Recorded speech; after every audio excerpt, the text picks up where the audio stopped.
It's my birthday, and for my birthday, I'm giving you a present. If you buy a 1-hour reading between now and May 9th, that's my birthday, I'll give you a free 30-minute follow-up until May 9th. So order one today at soulmart.me.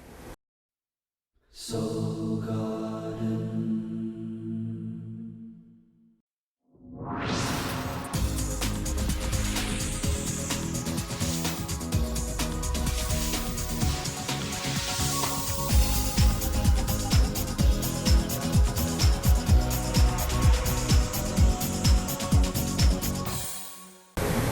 Hello Pisces, and welcome back to Soul Horoscopes Weekly Edition. I'm your host of the universe, Christopher Witecki.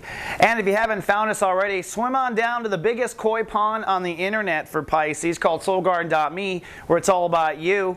We've got a writer named Cody. He's young, he's cool, and he's in Hawaii. And he's writing about the different chapters that Pisces might be born into. Did you know that there is a proficient, a mastery, and a beginner level of Pisces? Which are you? Find out that stuff and more at soulgarden.me.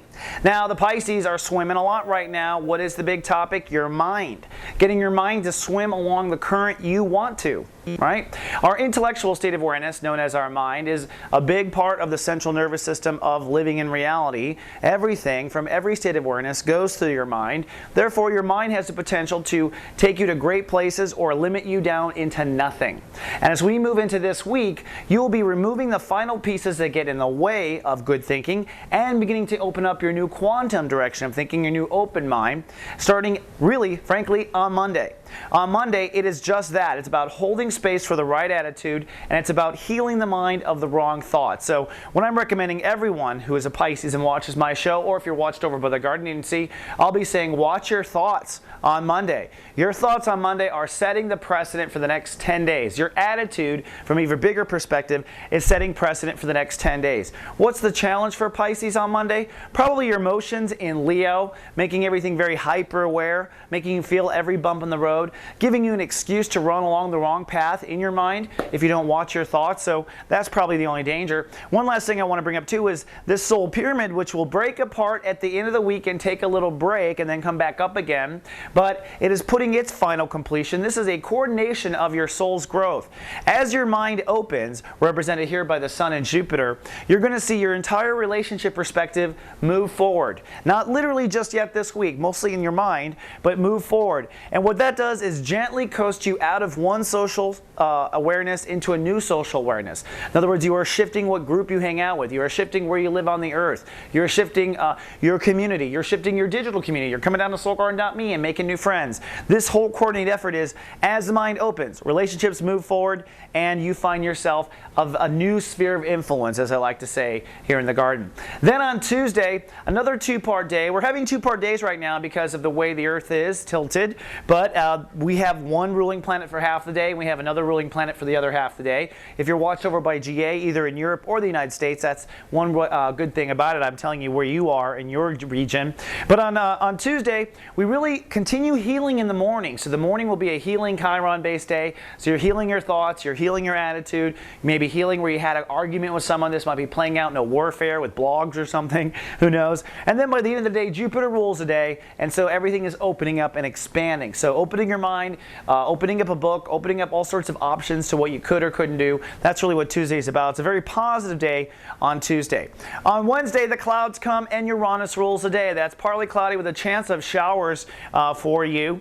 Much of that is due to the fact that the moon has now moved up into Virgo, well into Virgo, crossed Mars, and it has triggered issues with relationships. That's one of the fault lines. In fact, on this day, these two oppositions are in effect all week long. I bring them up on Wednesday because I think they really are part of Wednesday's stress. For one, there is a breakdown. So for you, it's a breakdown in your mind or a breakdown of communication because you're working on the intellectual state of awareness. So Wednesday is some sort of a breakdown. The moon is in Virgo, so it's highly likely a relationship breakdown. And what this highlights is these two tug-of-wars. Keeping your relationships in balance with your own ego energies. That's represented by this here. So always where your ego should be defending, but also not too far in your defending. So you're really trying to stay balanced and kind of Buddha Buddha in that respect. And then Mercury opposing Saturn, which means your mind wants to get what you deserve. Your mind wants to manifest your abundance. But at the same time, in some cases, you've got to adjust your own boundaries. Sometimes you are saying no to it yourself. Sometimes you are not saying yes to it. So wanting to be valuable, but draw the right boundaries in the right places, and also wanting to be strong in yourself, but not be too much or too arrogant to push off your relationships. That's really the fine line on Wednesday. Now, for those of you watched over by the Guardian today on Wednesday, I'm going to give you some extra personal attacks that go back to your natal chart and go to the Mars variations and a couple other planets I'm interested in, and just give you some definitions of what it takes to motivate you to get you moving in life in case you're having a hard time or hesitating.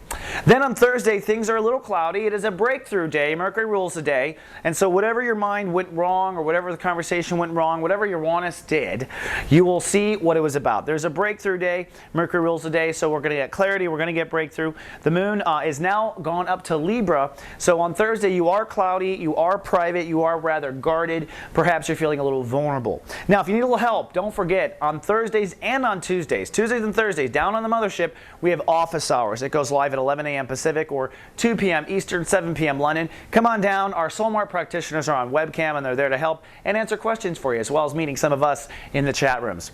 All right, Pisces, we have a quick break, but I come back. We're going to have your Friday weekend and a full moon weekend after this.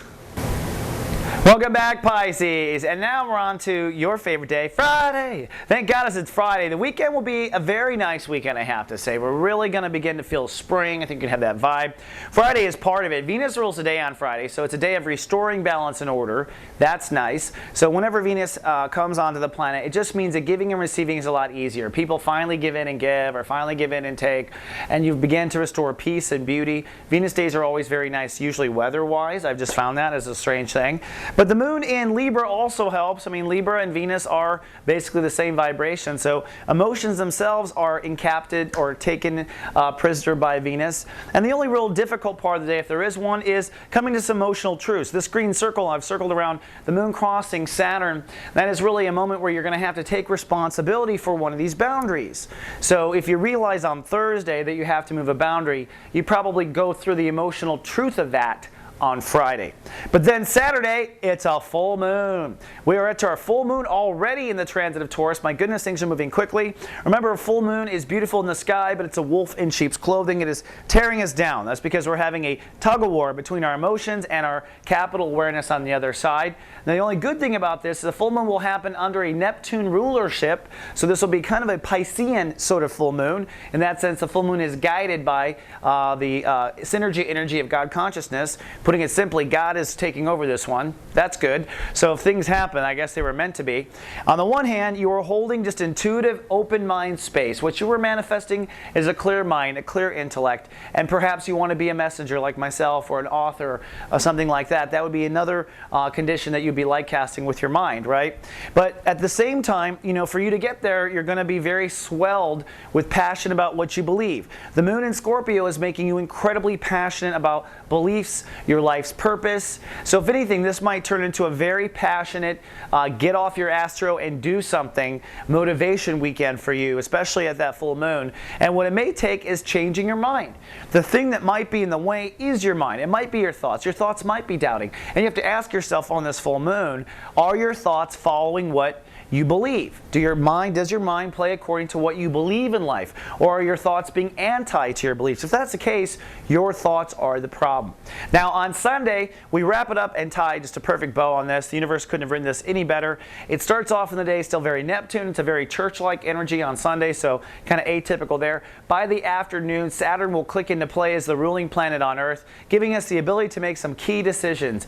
In your case, really making a dedication to yourself about what this new attitude is going to be. I think that is your decision. Perhaps as a messenger or writer or communicator, you're making a decision to communicate or not to communicate or what to communicate. The moon is still very swelled up in Scorpio, so you're passionate. And notice the soul pyramid has broken. It will be broken for a few days until Mercury here catches up next week and reiterates the Grand Trine once again with our mind and our attitude. So it is all kind of falling in a perfect play. But Sunday, a very passionate, spiritual day, if you will, where at the end of the day you must make a dedication by the time you go to sleep about what your attitude in 2012 officially is. All right, Pisces, that's all I have for your 7-day forecast, but I will be back in 7 more. Until then, then, live, love, be.